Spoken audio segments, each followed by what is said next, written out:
पिछले एपिसोड में हमने देखा था कि रैन एक लड़की जिसका नाम लूमी होता है उसके साथ फाइट करने के लिए अरीना में चला जाता है। वो लड़की एक असैसिन टाइप है जबकि हमारा रैन एक हीलर टाइप है। वहाँ पर अरीना का मैनेजर उन दोनों से पूछता है कि तुम दोनों कैसी फाइट चाहते हो। लूमी कहती है कि मुझे एक फ्रेंडली स्पार करनी है, मैं इसको सबक सिखाना चाहती हूँ, जबकि रैन उसे कहता है मुझे इसके साथ फाइट टू डेथ करनी है। ये सुन के वो लूमी भी बहुत ज्यादा हैरान हो जाती है और सारे के सारे लोग ये फाइट देखने के लिए जमा हो जाते हैं क्योंकि वो फाइट देखने के लिए बहुत ज्यादा एक्साइटेड है। तो एपिसोड 7 की शुरुआत में लूमी सोच रही होती है इसके पास ये अभी एग्रीमेंट कहाँ से आ सकता है, इसे डंजन के अंदर हिडन बॉस कैसे मिल सकता है। मुझे लगता है कि इसने किसी से ये चोरी किया है। ये लड़का तो एक वीक सा हीलर है, हम सब लोग इसे सालों से जानते हैं, इसलिए इतना ज्यादा स्ट्रॉन्ग नहीं हो सकता। फाइट देखने वाले भी बहुत ज्यादा एक्साइटेड होते हैं और अपने दोस्तों को भी बुला रहे होते हैं, जल्दी से यहाँ पर आ जाओ, फाइट टू डेथ होने वाली है। जो लोग वहाँ पर आपस में फाइट कर रहे होते हैं वो भी अपनी फाइट छोड़कर इनकी फाइट देखने के लिए आ जाते हैं और कहते हैं हम लोग इस चांस को मिस नहीं करने वाले, फाइट टू डेथ देखने में बहुत ज्यादा मजा है। उनमें से एक कहता है मैं पहली बार फाइट टू डेथ का मैच देखने वाला हूँ, चलो देखते हैं इसमें कितना मजा आता है। वो सब आपस में डिस्कस कर रहे होते हैं। लगता है कि इन दोनों के दरमियान में कोई बहुत बड़ा झगड़ा हुआ होगा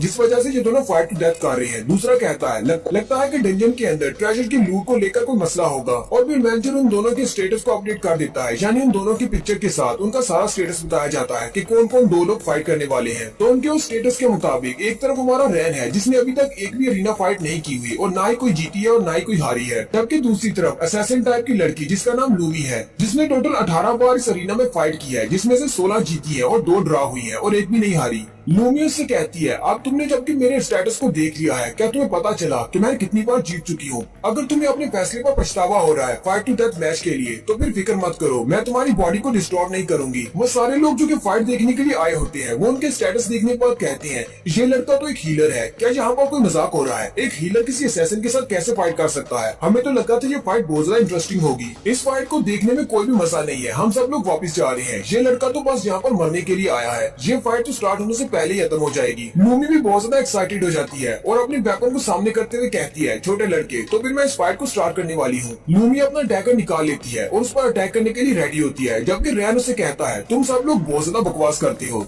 तुम्हें क्या लगता है कि मैं इतना ज्यादा वीक हूँ कि तुम लोग मुझे देख भी नहीं सकते कैसे मैं फाइट करता हूँ? रैन अपना ब्लेड ऑफ एवोल्यूशन निकाल लेता है और उसे कहता है चलो जल्दी से आओ और मुझ पर अटैक करके दिखाओ। लूमी उसे कहती है लगता है कि तुम्हें मरने की बहुत ज्यादा जल्दी है। लूमी क्योंकि एक असैसिन टाइप की हंटर है इसलिए वो बड़ी स्पीड के साथ स्टार्ट लेती है और उसकी तरफ आगे बढ़ती है, जबकि वहीं पर इस मैच को देखने वाले लोगों की भीड़ में एक लड़की को दिखाते हैं जिसका नाम जाओबाई है। लड़की मैच के स्टार्ट होते ही अपना फोन निकालती है और अपने गिल्ड मास्टर को फोन करती है। वो अपने बॉस से कहती है बॉस ये मैं हूँ जाओबाई, यहाँ पर एक बहुत ही इंटरेस्टिंग मैच हो रहा है, क्या तुम इसे देखना चाहोगी? इस साथ ही वो बॉस से कहती है मैच तो काफी ज्यादा इंटरेस्टिंग है लेकिन यहाँ पर जो ओपोनेंट्स हैं उनमें से एक लड़का ब्रोंज रैंक का है और वो एक हीलर है। मुझे नहीं लगता कि वो असैसिन के सामने ज्यादा देर तक टिक पाएगा, क्या हमें इस मैच को रिकॉर्ड करना चाहिए या नहीं? उसकी बॉस उसे कहती है चलो जल्दी से इसकी रिकॉर्डिंग स्टार्ट करो, इसकी लाइव स्ट्रीमिंग करना। जाओबाई अपने बॉस से कहती है अच्छा ठीक है, गुस्सा होने की जरूरत नहीं, मैं जाती हूँ और जाकर इसकी रिकॉर्डिंग करती हूँ। फिर वो अपने मोबाइल पर रिकॉर्डिंग को ऑन करती है, वो इस सब की लाइव रिकॉर्डिंग करने वाली है, यानी कि लाइव स्ट्रीमिंग करने वाली है। और फिर साथ ही सभी लोगों के मोबाइल में उसकी लाइव स्ट्रीमिंग स्टार्ट हो जाती है। वो उन सबसे कहती है मैं हूँ आपकी टैंक जाओबाई, कि आपको अरीना से एक लाइव मैच दिखाने वाली हूँ जो कि बहुत ज्यादा इंटरेस्टिंग होने वाला है। मैच को देखने के बाद मेरे चैनल को लाइक और सब्सक्राइब करना मत भूलिएगा। ये वो कह रही है, मैं नहीं कह रहा।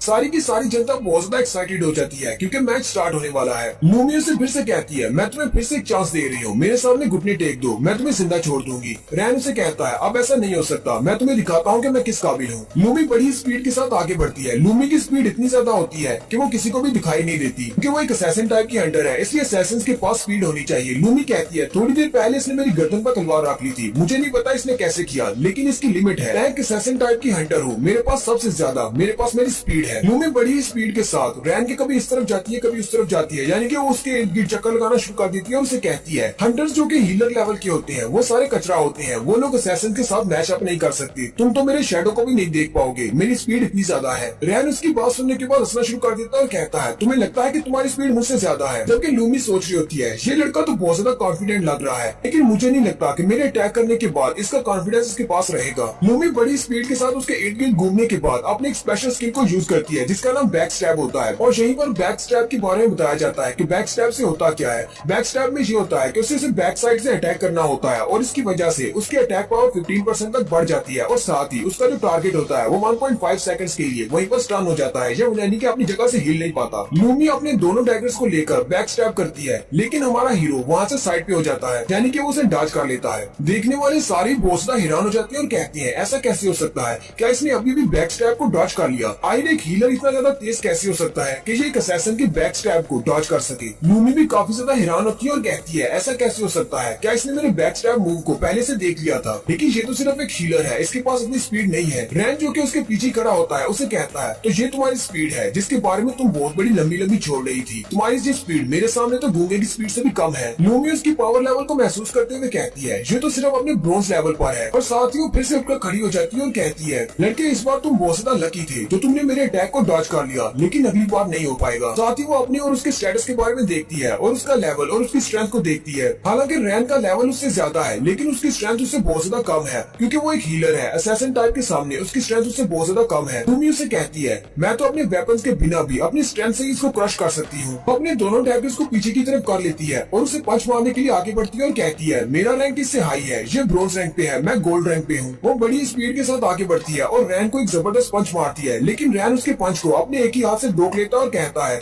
तुम्हारे पंच में तो जरा भी दम नहीं है। सारे लोग जो देखकर बोसदा हैरान हो जाती है। लूमी उसे कहती है ऐसा कैसे हो सकता है, कहीं ऐसा तो नहीं तुम अपने रैंक को छुपाने की कोशिश कर रही हो, कहीं तुम कोई फॉल्स रैंकर तो नहीं हो? चिंता भी बातें करना शुरू कर देती है और कहती है हीलर इतना ज्यादा कमजोर लगता नहीं है, एक असैसिन के पंच को रोकना इतना भी आसान काम नहीं। लगता है कि ये हीलर एक फॉल्स रैंकर है, ये हमें सिर्फ इतना दिखा रहा है कि ये ब्रोंज रैंक पे है, लेकिन इसकी स्ट्रेंथ तो गोल्ड रैंक से भी ज्यादा है। लूमी रैन से कहती है लगता है कि मुझे सीरियस होना पड़ेगा, क्योंकि अगर तुम एक फॉल्स रैंकर हो तो तुम मुझसे काफी ज्यादा स्ट्रॉन्ग हो सकती हो। अगर मैं तुम्हारे सामने सीरियस नहीं होती तो मैं तुम्हारे हाथों से मारी जाऊंगी। और साथ ही वो अपनी इनेट एबिलिटी जो कि सबसे ज्यादा स्पेशल एबिलिटी होती है को एक्टिवेट करती है, जो कि ब्लड मिस्ट होती है, या फिर उसे मिस्ट ऑफ डिसेप्शन भी कह सकते हैं, धोखे की मिस्ट। जैसे वो उस मिस्ट को रिलीज करती है एक ब्लड कलर की मिस्ट वहाँ पर फैल जाती है और वो रैंक को कवर कर लेती है। लूमी उसे कहती है इस बात से फर्क नहीं पड़ता कि तुम एक फॉल्स रैंकर हो, चाहे तुम्हारा रैंक कितना भी क्यों ना हो, एक बार मैंने अपनी इनेट एबिलिटी को एक्टिवेट कर दिया उसके बाद तुम इससे नहीं बच पाओगे। रैन उसके मिस्ट में हाथ फेरते हुए कहता है तुम्हारी मिस्ट तो बिल्कुल ऐसे लग रही है जैसे ये बहता हुआ पानी हो। फिर वो अपने ब्लेड ऑफ इवोल्यूशन को सामने की तरफ करते हुए कहता है सॉरी पर तुम्हारी ये इनेट एबिलिटी मेरे सामने बिल्कुल बेकार है, क्योंकि ये एबिलिटी नहीं ये तो कचरा है। और साथ ही वो अपने पेट्रिफिकेशन के इफेक्ट को एक्टिवेट करता है और अपनी स्वर्ड को उस मिस्ट में घुमाना शुरू कर देता है। पेट्रिफिकेशन आपको याद होगी, ये जिस भी चीज को टच करेगा वो पत्थर बन जाएगी। देखने वाली जनता भी ये देखकर बहुत ज्यादा हैरान हो जाती है और कहती है आज ये लड़का करने की क्या कोशिश कर रहा है, क्या ये अपनी तलवार को पंखा बनाकर इस सारी मिस्ट को यहाँ पर हवा देकर उड़ाने की कोशिश कर रहा है? इस लड़के को देखकर लगता तो नहीं ये इस फाइट के लिए सीरियस है।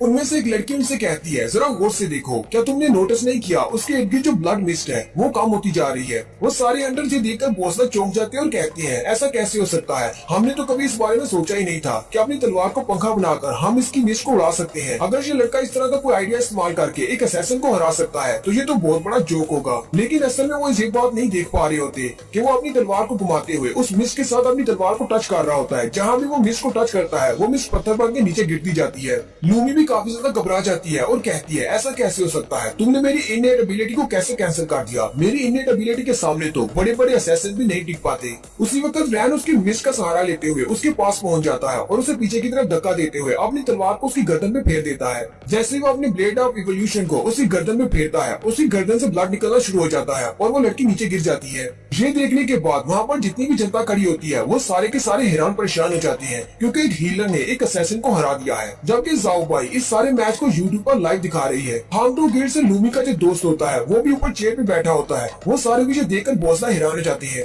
रैन आगे बढ़ता है और अपनी तलवार को उसके सर पे करते हुए कहता है चलो फिर अब देखते हैं, थोड़ी देर पहले तो तुम बहुत ज्यादा बकवास कर रही थी, अब मुझे बोलकर दिखाओ। लूमी उठकर बैठकर उससे बात करने की कोशिश करती है, लेकिन उसके गले से और भी ज्यादा ब्लड निकलना शुरू हो जाता है और वो फिर से नीचे गिर जाती है। लूमी अपनी गर्दन पर हाथ रखकर अपने ब्लड को रोकने की कोशिश कर रही होती है और उससे कहती है तुम सिर्फ एक हीलर हो, तुमने ऐसा मेरे साथ क्यों किया, तुम मुझे कैसे मार सकते हो? रैन उसे कहता है मैं तो बस वहाँ से जा रहा था, तुमने मेरा रास्ता रोका, तुमने मेरी इंसल्ट की, इसके अलावा तुमने मेरी माँ को बुरा भला कहा, इसलिए तुम्हारा यहाँ पर मरना तो बनता है। लूमी उसे कहती है तो क्या सिर्फ ये सब कुछ इसीलिए था कि मैंने तुम्हारा रास्ता रोका? सिर्फ इतनी बात करती है और वहीं पर बेहोश हो जाती है, क्योंकि उसका ब्लड बहुत ज्यादा बह जाता है। और इसी के साथ रैन के पास विंडो ओपन होती है और उसे कहा जाता है कि तुमने अपने ओपोनेंट को हरा दिया है और तुम्हारे पास एक नई एबिलिटी आ गई है, अब तुम एक असैसिन की तरह डबल ब्लेड यूज कर सकते हो। रैन भी ये देखकर बहुत सा हैरान हो जाता है और कहता है तो इसका मतलब मैं दूसरे हंटर्स को मारने से उनकी एबिलिटीज भी ले सकता हूँ। ये तो बहुत ही अच्छा हो गया। नोटिस बोर्ड के ऊपर भी जहाँ पर उन दोनों की पिक्चर्स होती है उनमें लूमी की पिक्चर के ऊपर क्रॉस लगा दिया जाता है, यानी कि लूमी इस मैच को हार चुकी है। लूमी का दोस्त जो कि वहाँ पर बैठकर ये सारा मैच देख रहा होता है वो भी काफी ज्यादा गुस्सा आ जाता है और कहता है अब मैं क्या करूँ, मैं गिल्ड मास्टर को जाकर सारी बात को कैसे एक्सप्लेन करूंगा कि हमारी असैसिन एक हीलर से हार गई। जाओ भाई अपनी सारी ऑडियंस को बताती है कि जहाँ पर भी बहुत ही इंटरेस्टिंग मैच हुआ है, एक लड़का जो कि एक हीलर है, एक ब्रॉन्ज रैंक का हीलर, उसने एक असैसिन को हरा दिया है और उसकी इनेट एबिलिटी को हराते हुए उसे इतना ज्यादा जख्मी कर दिया है कि वो उसे मारने वाला है। क्या ये वाकई में एक ब्रॉन्ज रैंक का हीलर है या फिर एक फॉल्स रैंकर है जिसने अपने रैंक को हमसे छुपाया हुआ है? यहीं पर हम लोग एपिसोड 7 को एंड करते हैं। नेक्स्ट एपिसोड में देखेंगे क्या वाकई में रैन उस लड़की को मार डालेगा जो कि जख्मी हालत में उसके सामने पड़ी है, और लूमी को मारने के बाद क्या हांगटू गिल्ड वाले रैन को बस ऐसे जाने देंगे? ये सब कुछ हम लोग नेक्स्ट एपिसोड में देखेंगे। एक्सप्लेनेशन अच्छी लगी हो तो कमेंट करके जरूर बताइएगा। चैनल को सब्सक्राइब कर दे, वीडियो को लाइक और शेयर कर दे। शुक्रिया।